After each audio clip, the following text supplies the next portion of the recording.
रजवान पुत्र इधर आ, जरा गल सुन मेरी, इधर आ जल्दी दौड़ गया। हाँ जी पुत्र, मियां मझ बेचने ते ओ जाके सौदा कर, लेकिन व्यापारी बन के जाई सही तरीके दा। अगर वो जिन्ना रेट लाएगा ना तेनू उनका अध रेट ला के लैनी मझ, जेब च रखी ते ध्यान ना जा ते सौदा करके दे ले आ। अस्सलाम वालेकुम। वालेकुम सलाम। हाल चाचा ठीक जे? ठीक ठाक, तू सुना पुत्र ठीक ठाक है? शुक्र अल्लाह दा। मैं सुनिया चाचा जी तुसीं मझ बेचदे पे जे? हाँ ओ खोती पुत्र मझ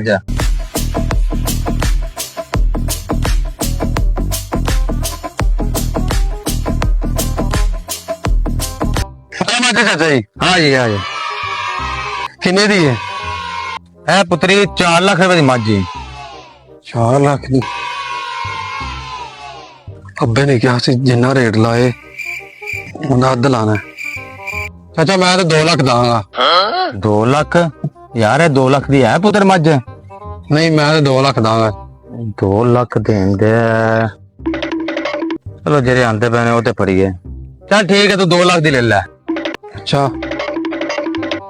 अब्बे ने कहा अद्धा रेट लाई। मैं चाचा इन्हें लाख दांगा। लाख रुपए तू 2 क्या हो, लाख दे आ गया यार तू। यार लाख भी कहंदा पिया ते फिर दे दईए इनू लाख च भी। चलो चलो लाख ते आंदे। चल खोल ला संग, लाख दी लाई आ जा। अब्बे ने कहा ही जिन्ने लावे रेट वो अद्ध देना है। मैं चाचा 50,000 दांगा। यार तू लाख ते 50 ते आ गया, की करन दे? मैं चाचा 50,000 दांगा।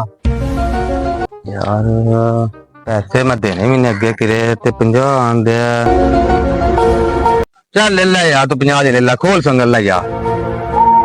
अब्बे ने कहा ही जिन्ने चाचा लाएगा उनके अद्ध लाइन। मैं चाचा 5,000 दांगा। तू पुत्र फिर उनसे खोल के ला जा। मैं फिर 2 लाऊंगा। बाप को भेज, तेरे बस की बात नहीं।